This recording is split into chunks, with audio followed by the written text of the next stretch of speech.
செஞ்சோம். எங்க கட்சியில இருந்துகிட்டு எங்க கட்சியில இருக்கிறவரை பிடிமாக்கி திமுகவோட கைகூலிகளா இருந்து எங்க கட்சியை உடைக்க நினைத்தவர்களா யார் துரோகி? உங்க கருணாநிதி குடும்பத்தை தான் துரோகி. அப்படித்தானே?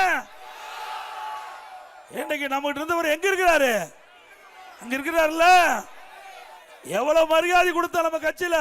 இந்த கட்சிக்கே ஒருங்கிணைப்பாளர் நம்ம கட்சிக்கு எதிர்த்து இருந்தார். நான் பெரும்பான்மை நிரூபிக்கின்ற பொழுது எதிர்த்து ஓட்டு போட்டவர். அதை பெருந்தன்மையாக மன்னித்து இயக்கத்திற்கு ஒருங்கிணைப்பாளர் என்ற பதவி கொடுத்து துணை முதலமைச்சர் கொடுத்து வச்சிருந்தோம். அந்த பிடிஎம் ஆக்கி எங்க கட்சியை உடைக்க நினைத்த துரோகிகள் திரு கருணாநிதி குடும்பம்.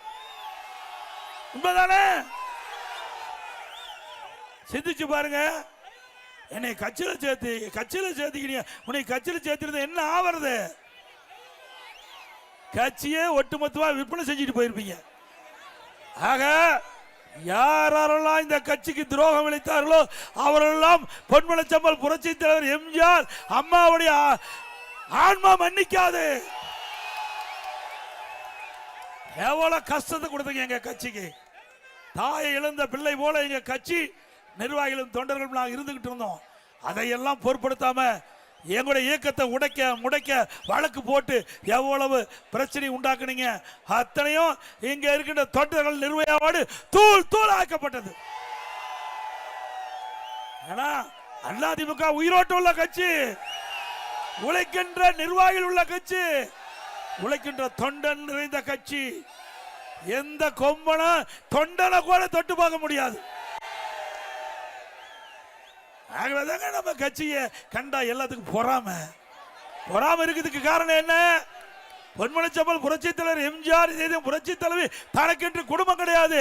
நாம் தான் அவருடைய குடும்பம், நாம் தான் பிள்ளைகள். நாட்டுடைய மக்கள் தான் தன்னுடைய பிள்ளைகளாக வாழ்ந்த தலைவர் உருவாக்கிய கட்சி அதிமுக கட்சி. அப்படிப்பட்ட கட்சிய சில விசமத்தன்மாக நம்ம கட்சியை எவ்வளவோ முயற்சி செய்து உடைக்க நினைச்சாங்க.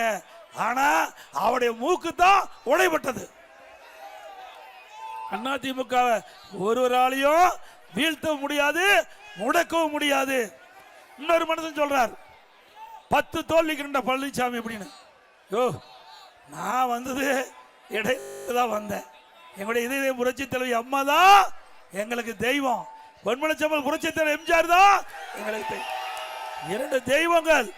எங்களை போல சாதாரண மனிதரையும் இந்த நிலைக்கு உயர்த்திய தெய்வங்கள் எங்களுடைய தலைவர்கள். எங்களுடைய தலைவர்கள் மக்களுக்காக வாழ்ந்த தலைவர்கள். உங்களுடைய அப்பா உங்க குடும்பத்துக்காக வாழ்ந்திருக்கார். அப்படித்தானே? அதிமுக என்பது ஒரு ஜனநாயக கட்சி.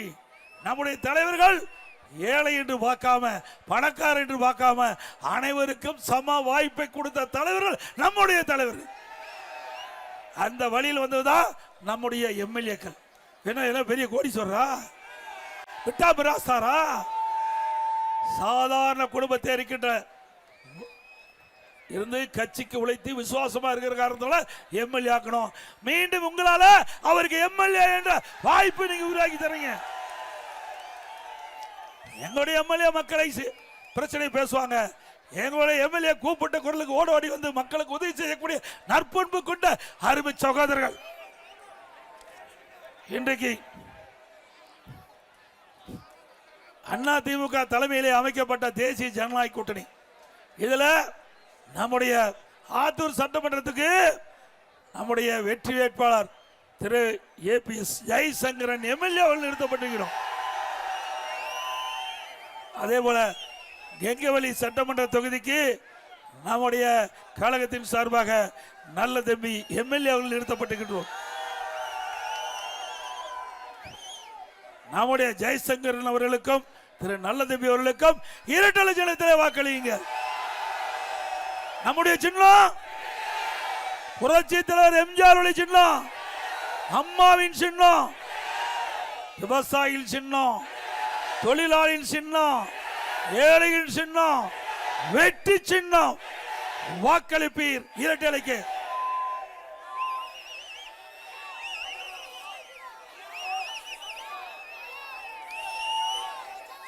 இன்றைய தினம்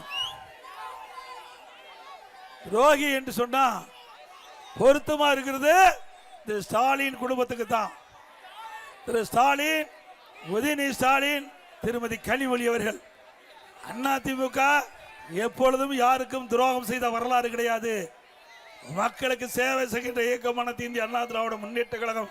எங்க தொண்டனா தான் சரி, எங்களுடைய நிர்வாகியாக தான் சரி, எங்களுடைய எம்எல்ஏவாக தான் சரி, அல்லது எம்பியாக தான் சரி, அமைச்சராக சரி, இருக்கின்ற காலத்துக்கு மக்களுக்கு என்ன திட்டங்களை கொடுக்க வேண்டும் என்ற எண்ணம் தான் என்ன இருக்கும். திமுக அப்படி இல்லை. அவளை ஆட்சிக்கு வந்த உடனே எப்படி கொள்ளையடிக்க வேண்டும் என்பதுதான் என்ன இருக்கும். ரெண்டுமே அவர்கள் ஞாபகம் இருக்காது. இன்றைக்கு முதலமைச்சர் பேசுறார் 10 தோல்வி கண்ட பழனிசாமி. திரு ஸ்டாலின் அவர்களே 2021 2021 2011 21 வரை 10 ஆண்டு அதிமுக ஆட்சி. 2011 2021 வரை அனைத்து இந்திய அண்ணா திராவிட முன்னேற்ற கழக ஆட்சி. மாண்புமிகு அம்மா அவர்கள் 2016 வரை தமிழகத்துடைய முதலமைச்சர் பொறுப்பேற்றாங்க. அதுக்கு பிறகு உங்களுடைய தயவால் கழக நிர்வாகியால் நான் முதலமைச்சராக பொறுப்பேற்றேன். ஆக 10 ஆண்டு காலம் ஒரு பொற்கால ஆட்சி கொடுத்தது அண்ணா திமுக. கொடுத்தோம்ல. அது எப்படிப்பட்ட காலம்? வறட்சி, புயல், வெள்ளம், கொரோனா, இப்படிப்பட்ட காலத்தில் கூட ஒரு நல்ல ஆட்சி கொடுத்த அரசாங்கம் அண்ணா திமுக அரசாங்கம். 2011 தேர்தல் உங்க அப்பா இருக்கின்ற பொழுது திரு கருணாநிதி அவர்களும் திரு ஸ்டாலின் அவர்களும் என்னென்னமா குட்டிக்கரை நடிச்சு பார்த்தாங்க. எதிர்கட்சி வரிசையில் கூட உட்கார முடியல. முடிஞ்சுதா? பிரதான எதிர்கட்சி வரிசையில் உட்கார முடிஞ்சுதா?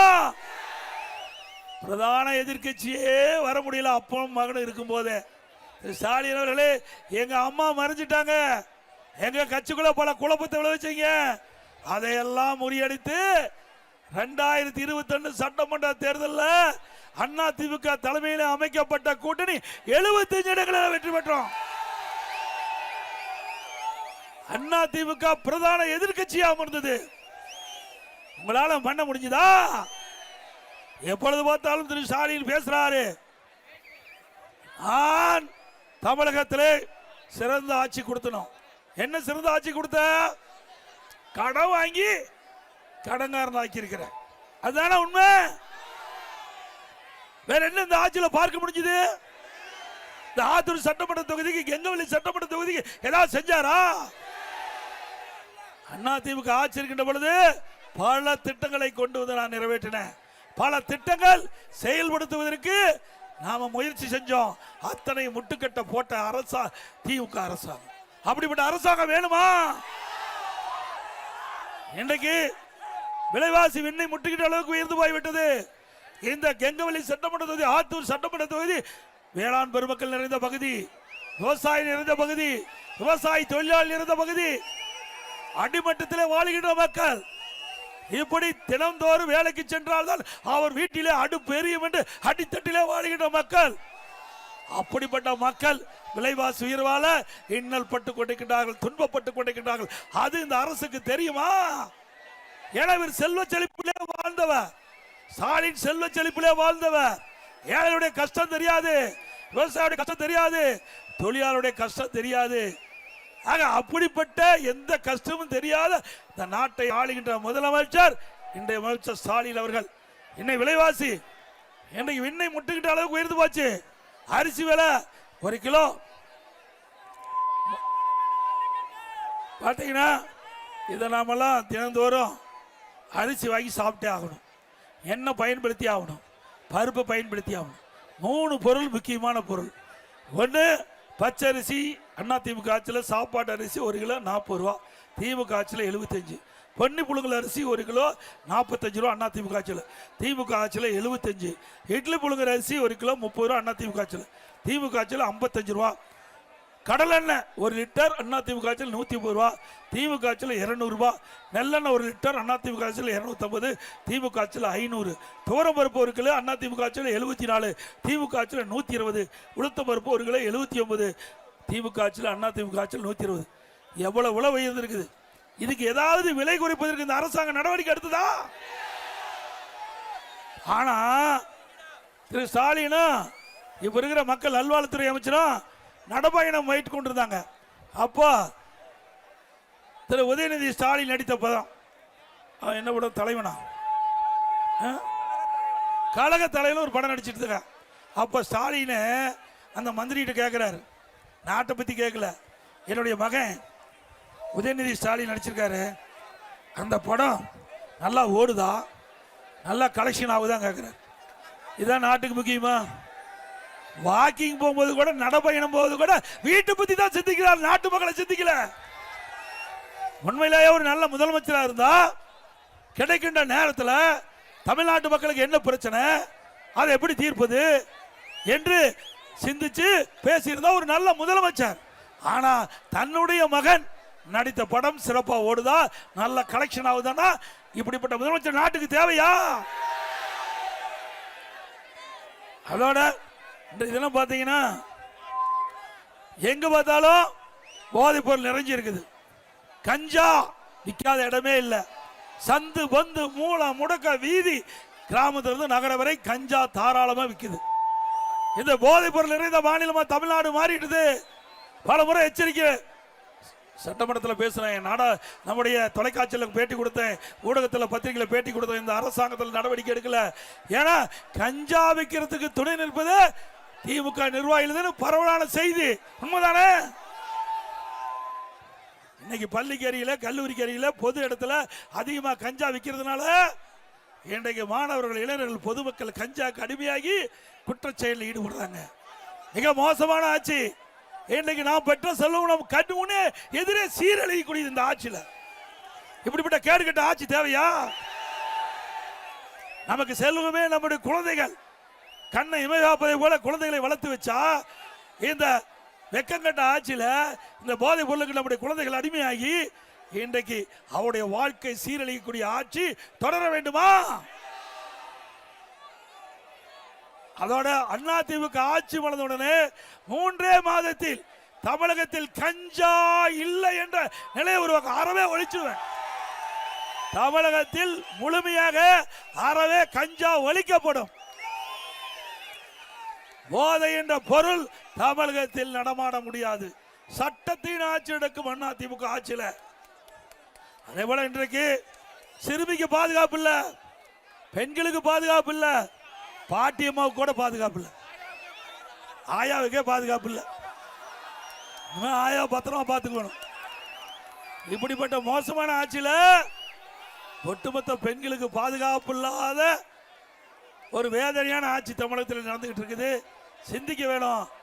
இன்றைக்கு சமூகத்துறை அமைச்சர் தூத்துக்குடி விழாவில் பேசுறாங்க. தமிழகத்தில் கடந்த 5 ஆண்டு திராவிட முன்னேற்ற கழக ஆட்சியில் 6999 போக்சோ வழக்குகள் பதிவு செய்யப்பட்டிருக்கு. ஆனா 18,000 பாலியல் சீண்டல் வழக்கு பதிவு செஞ்சிருக்குது. அதுல 6999 சிறுமிகள் பாதிக்கப்பட்டிருக்காங்க. இந்த போக்சோ வழக்குனா சிறுமிகள் பாதிக்கப்பட்டு பதிவு செய்யப்பட்ட வழக்கு போக்சோ வழக்கு. 6999னா இது ஆட்சி நடக்குதா? சிறுமிகளுக்கு பாதுகாப்பு கிடைக்குதா? சத்தமா சொல்லுங்க, காது கேட்கணும் ஸ்டாலின். இந்த ஆட்சியில ஸ்டாலின் சொல்றார் ஒரு கூட்டத்தில், கோயம்புத்தூர் கூட்டம் நினைக்கிறேன், திருநெல்வேலி கூட்டத்தில், பெண்கள் பாதுகாப்பா இருக்கிறாங்க, பெண்களுக்கு வேலை அதிகமா கிடைக்குது. பொய் தானே?